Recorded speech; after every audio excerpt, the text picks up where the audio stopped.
Yo, selamat datang di channel Warga Anime, warganya para wibu sedunia. Dan masih bersama Mr. Q di sini.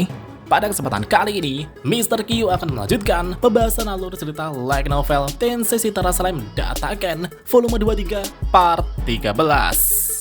Karena volume 23 ini dikabarkan menjadi volume terakhir, kalian pasti sangat penasaran bagaimana akhir dari cerita serial Tensura ini. Tapi jika kalian belum menonton volume sebelumnya, kalian bisa menontonnya terlebih dahulu di link yang tertera di deskripsi. Di sini kita akan diperlihatkan semua kegagalan Yuki Kagurazaka. Dan kita juga diperlihatkan munculnya Karira yang melepaskan serangan pamungkas untuk mengakhiri segalanya. Dan langsung saja, tanpa basa-basi lagi, mari kita mulai.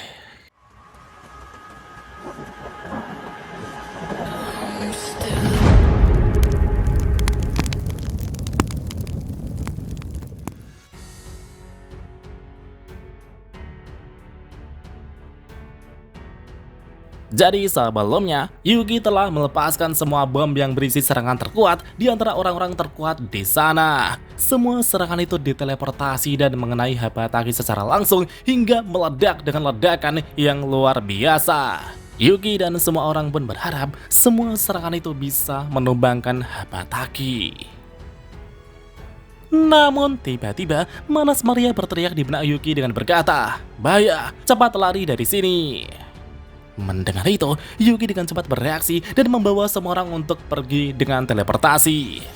Tepat setelah Yuki pergi, sebuah kilatan cahaya penghancur langsung meledakkan daratan di sana. Alhasil, dataran luas di sana itu pun hancur lebur hingga menyisakan lubang besar yang sangat dalam. Yuki dan semua orang yang ada di sana itu pun sangat terkejut melihat fenomena tersebut. Bahkan Manas Maria dalam benak Yuki mengatakan bahwa kilatan cahaya penghancur itu dapat memutuskan ikatan molekul. Anti-skillmu bahkan tidak akan bisa menahannya. Jika terkena serangan langsung, kau bisa mati seketika. Meskipun Manas Maria terdengar begitu meremehkan dirinya, tapi Yuki merasa bahwa apa yang dikatakan Manas Maria itu benar adanya. Dan beruntungnya, Yuki masih sempat menghindari serangan itu dengan teleportasinya. Dalam hati Yuki berkata, "Sial, dia benar-benar monster yang merepotkan." Sedangkan di satu sisi, Habataki ternyata juga menerima kerusakan parah. Rentetan bom yang berisi berbagai macam serangan pamungkas itu pun membuatnya terluka parah. Terutama serangan pseudo void collapse milik Adalman dan Kadra kini berdampak dengan ganas. Pinggang, dada, punggung, serta lengan kirinya terkoyak, kaki kanannya hilang, darah pun menyembur di setiap luka di tubuhnya. Namun meskipun Habataki mendapat luka yang tak karuan, tapi semua luka itu pulih dalam sekejap. Dengan demikian, rencana kedua Yuki pun gagal total. Dan parahnya, serangan kali ini membuat Habataki sangat marah. Ia pun meraung dengan raungan yang sangat keras. Yuki dan yang lainnya kini melayang di udara sambil menyembunyikan aura mereka. Yuki kemudian mengamati Habataki dari kejauhan dan mulai rapat strategi kembali. Yuki berkata, serangan gabungan tadi sepertinya cukup efektif, tapi jelas daya serang kita masih kurang. Sepertinya kita harus membawa pertarungan ke pertempuran jarak dekat untuk mengelur waktu atau menunggu Rimrusan adalah pilihan terbaik untuk kita. Gadra berkata, sepertinya itu ada benarnya juga. Jika Mai Furuki menyegel kemampuan teleportasinya, aku dan Adalman akan menantangnya untuk mengelur waktu. Sylvia menjawab bahwa itu ide bagus. Aku juga akan bekerja sama. Akan tetapi, Elmesia justru menentangnya. Meskipun kita dapat bergerak dengan cepat, tapi jika serangan tipe area seperti tadi dilepaskan sekali lagi, maka tamatlah kita. Tidak seperti pertarungan melawan Milim yang masih dapat kita prediksi. Serangan Habataki tadi tidak memiliki tanda atau firasat apapun. Jika serangan tipe area itu dilepaskan sekali lagi, maka mustahil bagi kita untuk menghindarinya. Seandainya ada Chloe di sini, dia pasti dapat memberikan instruksi yang tepat. Tapi karena Yuki yang memimpin, entah kenapa aku sedikit meragukannya. Yuki yang menyadari itu pun tidak bisa mengeluh. Karena menghadapinya secara langsung untuk mengulur waktu itu sangat beresiko, Yuki dan semuanya pun terus memikirkan apa yang harus mereka lakukan. Tapi sayangnya, tidak ada ide yang muncul di benak mereka. Di saat mereka terus memikirkan bagaimana cara untuk menghadapi Habataki, seseorang tiba-tiba muncul di tengah-tengah pertarungan. Dan ternyata, itu adalah Demon Primordial Carrera yang sedang menatap Habataki sambil tertawa dengan sombongnya. Gahahaha. Sepertinya kalian dalam masalah besar. Untung saja, aku sudah datang ke sini. Yuki kemudian melihat ke arah Carrera, namun tidak banyak detail yang ia ketahui tentang Demon Primordial tersebut. Yang ia tahu hanyalah informasi tentang Carrera yang sangat agresif dan telah menjerumuskan tentara kekaisaran dalam jurang ketakutan. Carrera mungkin lebih kuat daripada orang lain yang ada di tempat ini, tapi jika dihadapkan dengan Habataki, Carrera mungkin tidak ada bedanya dengan orang lain. Di saat Yuki memikirkan itu, Manas Maria langsung menegur Yuki dengan berkata, Baya, kau benar-benar tidak tahu diri. Jangan pernah membuat Demon Primordial itu marah. Bahkan Sylvia dan Elemesia menatap Yuki dan membisikinya, jangan pernah membuatnya marah. Kerjasama dengannya itu mustahil. Jangan berpikir untuk memanfaatkannya, dan lebih baik biarkan saja dia melakukan sesukanya. Mendengar teguran itu, Yuki pun mulai waspada dengan Carrera. Dalam hati ia berkata, sebenarnya seberapa kuat dia? Dan pada saat itulah, 200 anggota Black Number tiba-tiba muncul di belakang Carrera. Spirit dari belakang berkata, serahkan saja gerombolan monster cryptid yang ada di sini kepada kami, Carrera sama. Carrera menjawab bahwa ia akan menyerahkan para kroco-kroco itu. Karena di sini ada orang-orang dari faksi Diablo, kalian jangan berkelahi. Spirit menjawab, baiklah Carrera sama.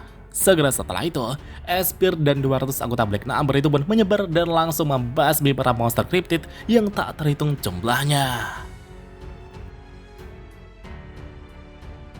Dan sekarang, Carrera yang sendirian melayang di udara, kemudian berbalik menatapi Yuki.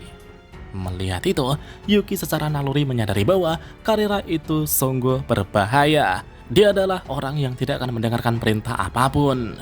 Yuki merasa Rimuru benar-benar hebat bisa mengendalikan orang seperti itu. Dan pada saat itu, Carrera kemudian bertanya kepada Yuki tentang apa rencananya. Yuki menjawab bahwa semua rencananya sudah gagal total. Sekarang ia sudah tidak punya rencana. Mendengar itu, Carrera memandang Yuki seperti melihat kotoran. Carrera berkata, kau sungguh memalukan sekali. Apa kau benar-benar pria yang diakui oleh Rimuru sama? Tapi ya sudahlah, aku akan membantumu. Sebelum Yuki sempat membantah pernyataan Carrera, Carrera kemudian mengatakan bahwa ia akan menghabisi serangga bersayap itu dengan sekali serang. Jadi atur waktunya dan bawa dia kemari. Dan tentunya itu adalah permintaan yang gak masuk akal bagi Yuki. Apalagi Yuki bukanlah bawaan Carrera, jadi ia tidak begitu suka diperintah. Tapi karena semua rencananya gagal, Yuki merasa bahwa mengikuti yang kuat adalah pilihan yang terbaik. Yuki pun bersedia menerima permintaan Carrera tersebut. Setelah Yuki menyetujuinya, Carrera turun ke daratan dengan senyum lebar. Ia sama sekali tak berniat bersembunyi dan berdiri dengan gagah berani di tengah padang pasir. Carrera kemudian berteriak di medan perang dengan berkata, Agera, datanglah! Agera yang sedang bertarung di medan perang bersama Raja Gazel itu pun mendengar panggilan dari tuannya tersebut. Raja Gazel tertawa dan berkata, Gahahaha, sepertinya kau sangat diandalkan tuanmu, Agera. Agera menjawab, kalau begitu sampai jumpa lagi, Raja Gazel. Mari kita minum sake suatu hari nanti. Segera setelah itu, Agera langsung bergegas ke tempat tuannya. Dalam sekejap mata, Agera sudah berdiri di belakang Carrera dan berkata, saya telah tiba, Carrera sama. Carrera kemudian mengangkat tangannya ke langit dan berkata, baguslah, cepat bantu aku, Agera. Menanggapi itu, Agera langsung mengaktifkan skill ultimate-nya, Blade Transformation. Seketika itu juga, Agera berubah wujud menjadi sebuah pedang legendaris dan terserap di tangan Carrera. Pengalaman dan pengetahuan Akira sebagai pendekar pedang kini semuanya diwariskan kepada Carrera. Dan pada saat itulah, Carrera kemudian memegang erat pedang itu dan memusatkan semua kekuatan yang ia miliki pada pedang tersebut. Ia dengan nekat mengerahkan semua kekuatannya untuk menyerang tanpa memikirkan pertahanan sama sekali. Melihat Carrera yang senekat itu, Yuki jadi merinding. Apa dia bercanda? Bagaimana mungkin dia menghilangkan semua pertahanan di hadapan musuh yang seberbahaya itu? Dia sepertinya sudah gila. Setelah memahami tekad Carrera yang sebesar itu, Yuki kemudian berteleport di belakang Carrera untuk menjaganya.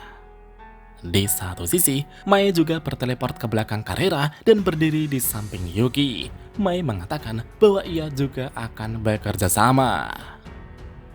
Sambil memadatkan kekuatannya, Carrera berkata kepada Yuki, "Kenapa kau kesini? Jika kau menjalankan peranmu, kau seharusnya bisa berada di tempat yang aman."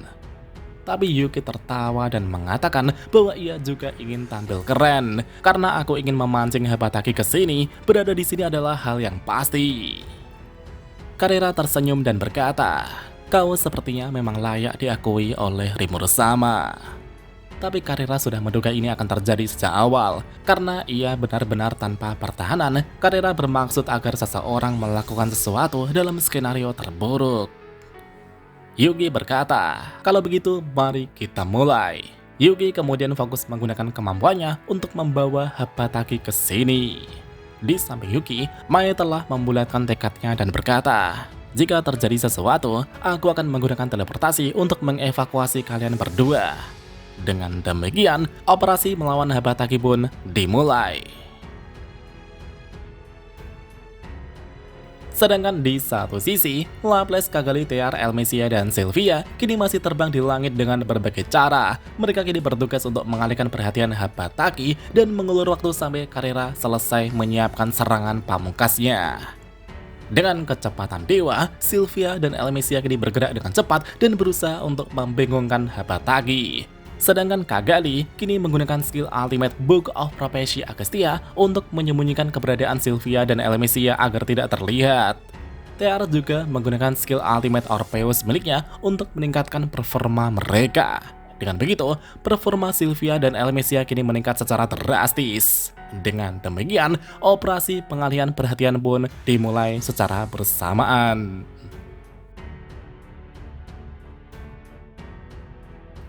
Shin kemudian kembali ke tempat Carrera yang masih menyiapkan serangan pamungkasnya. Ia kini berdiri dengan tenang sambil memegang bilah pedang.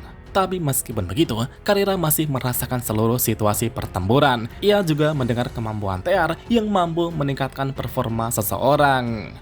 Karena kemampuan Tear sangat berguna, Carrera kemudian menghubungi Tear dan memintanya untuk menggunakan kemampuan itu untuk dirinya juga. Dan tentunya, Tear pun mematuhi Carrera dan menggunakan kemampuannya untuk meningkatkan performa Carrera juga. Dengan demikian, persiapan Carrera pun telah selesai. Dengan semangat membara, Carrera berkata, "Aku mengandalkanmu, Yuki Kakurazaka." Yuki yang berjaga di belakang Carrera itu pun sudah siap sepenuhnya. Karena Carrera sudah memberi isyarat, operasi dapat dilakukan. Yuki berkata, "Baiklah." Dan pada saat itulah, Habataki yang sedang mengejar Sylvia dan Elmesia tiba-tiba menghilang. Dalam sekejap mata, Habataki telah diteleportasi Yuki dan muncul di depan Carrera. Carrera berkata, "Seperti yang kuharapkan." Tanpa menyia-nyiakan kesempatan ini, Carrera langsung melepaskan tebasan pamungkasnya. Jurus pamungkas, Jigen Ryu, Single Flash. Itu adalah puncak dari ilmu pedang dari aliran Oboro yang mengakhiri segalanya dengan satu tebasan. Alasan Akira dan para pendekar pedang tidak pernah menguasai teknik ini sudah jelas. Karena musuh tidak selalu hanya ada satu, mereka selalu memikirkan kemungkinan jika serangan itu ditangkis. Mempertaruhkan segalanya pada satu serangan bisa dibilang hal yang tabu. Maka dari itulah, tidak ada yang pernah menguasai teknik rahasia ini. Namun Carrera berbeda, ia menyerang dengan segenap kekuatannya tanpa memikirkan resikonya. Meskipun ia tumbang, Carrera yakin bahwa teman-temannya akan mengurus sisanya.